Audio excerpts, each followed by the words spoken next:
It's Matt Chapman, and I'm here with Helena Shen, who, Helena, your title is a mouthful. It's Global HR Leader for Retail, Information Services, and Branding. Is that it?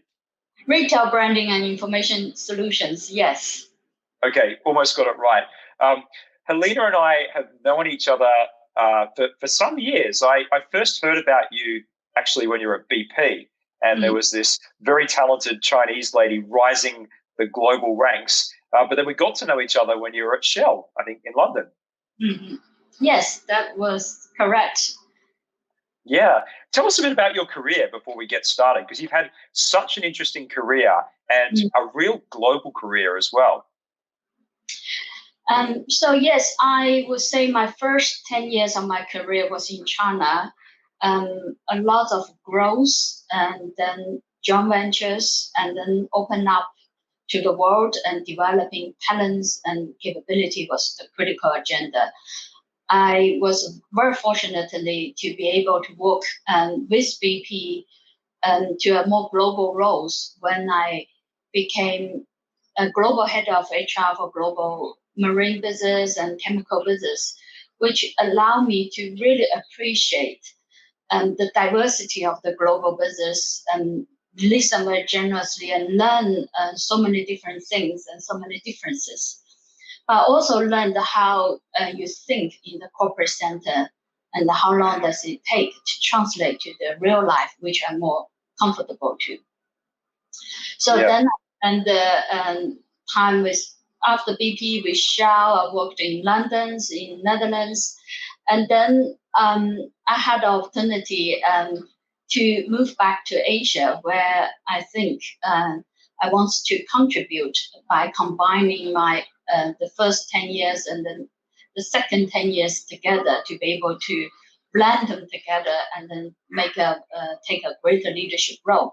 So I was given opportunity working in Johnson & Johnson, the regional role, and now with Avery Dennison in a global role with the global operations. And these global operations, we have 20,000 employees worldwide. So people is right in the heart of our business. So tell us more about Avery Dennison in terms of the size of the company and the reach. So Avery Dennison is a very niche company. We are in the packaging and material science industry. So we have a global reach in many areas. We're very, very niche. So in the business I'm in, we're providing enables to mostly retailing business, but also to other industrial business as well. And then being the global player is we also contribute to many technologies in leading the technology in the future. For example, we are working RFID and QR code and all those solutions, and also sustainability solutions that wherever we put on a label that will be recyclable, there's no environmental damage, and circular enables a circular economy. And in all doing this, we're actually intensified by the recent health and social context, and more people towards contactless. I don't want to touch things, so more and more towards online selling, more and more towards remote business. And then we also have a greater care to the earth. We realize the earth also got better breathing period of now. All this, I think we need to grab hold this opportunity and then lead the way to the future. It's an opportunity that a crisis not to be wasted. Oh yeah, for sure. I like the sound of that. So tell me, what's it like doing a global role for an American company from Hong Kong? It's really embraced the diversity, I would say. Avery Dennison is an American company for retail branding and the information solution division. Our head office is in Hong Kong. The reason we work in Hong Kong is because a majority of many of the garments are maybe sourced in this region. So we want to be very, very close to our customer and really driving that partnership. But we have many different places to all the way to Peru, to Norway, to anywhere in the world we have presence where our customer is. So one of the things in our industry is customer focus and speed of that services. To do that, we truly need people have an intimate relationship, can work overnight to resolve problems, and then deliver that quickly. So we really value empowerment. We want the people who are on the ground instantly to make a sensible judgments. There's no time for bureaucratic decision making. People care about the customer, care about their employees, and their job is to look after that. So a lot of empowerment, trust. And then we also realize we also need that more long-term strategic thinking, the structure approach on the more future strategic elements. That's when the global comes to play. But we also need to also listen and make a careful choice what works, what doesn't work in which part of the world, and then allow the flexibility and agility in everything we do. So let's just pivot now to, I guess, recent times. So in your role, obviously leading the function globally from Hong Kong, and Hong Kong has been, a fascinating environment from which to observe COVID because, Hong Kong moved through it relatively quickly, but has had very strict measures. So doing this role from Hong Kong, but out to the world, what has this been like for you, and what have been some of the learnings? It has been a tough journey. It has been very tough. It was, and it is still now a learning journey. But the whole HR team felt we are honored to serve and then look after our people in this difficult time. We are facing three major challenges in the century: pandemic, economic, and the social divisiveness all together. And all these things put HR on the forefront of all the pressures. Of early days, when China had to respond to the pandemic, in those days was not even pandemic yet. I couldn't travel to China. I was very far away from our China team, but I trust them. I have to say, I listened to them. I had my global CHRO and then CEO call me. Instead of give me a list to say, have you done this, done that?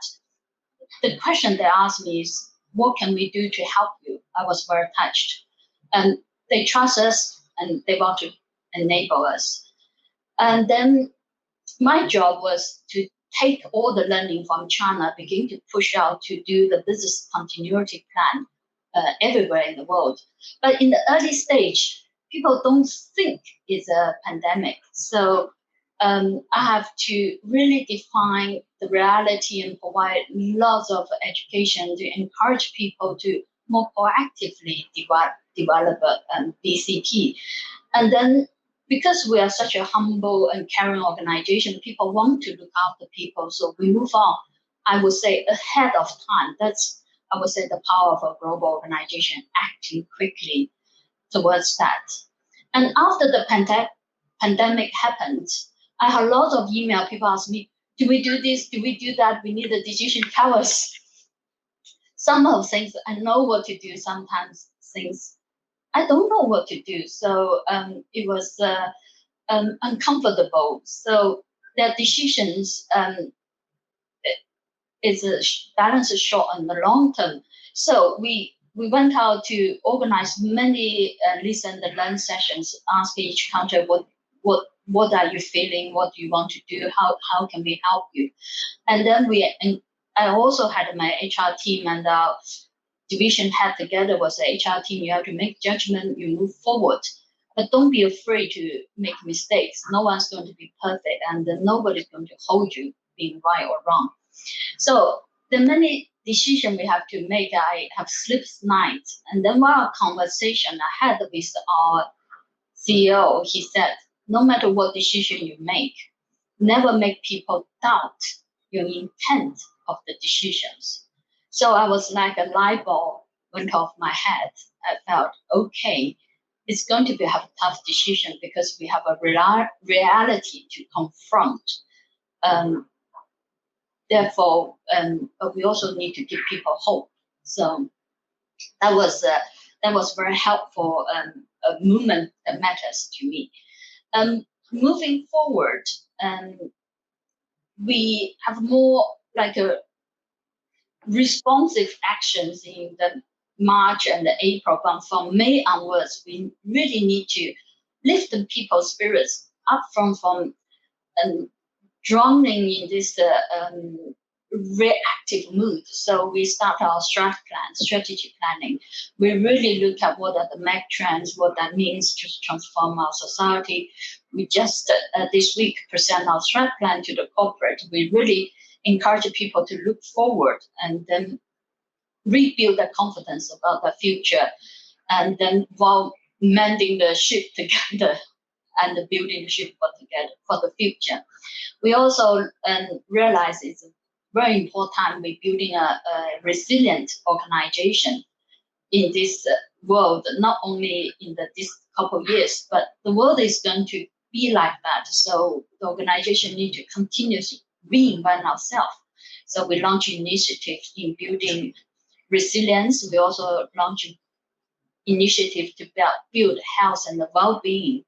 And then we also quite quickly launch Avery Dennison Foundation, that where the company and employee donate towards to help people who are impacted. So all this, it was in the space of 3-4 months. Now I look back, it was like a lot of things happened, a huge potential in the organization when we put our efforts together to moving forward.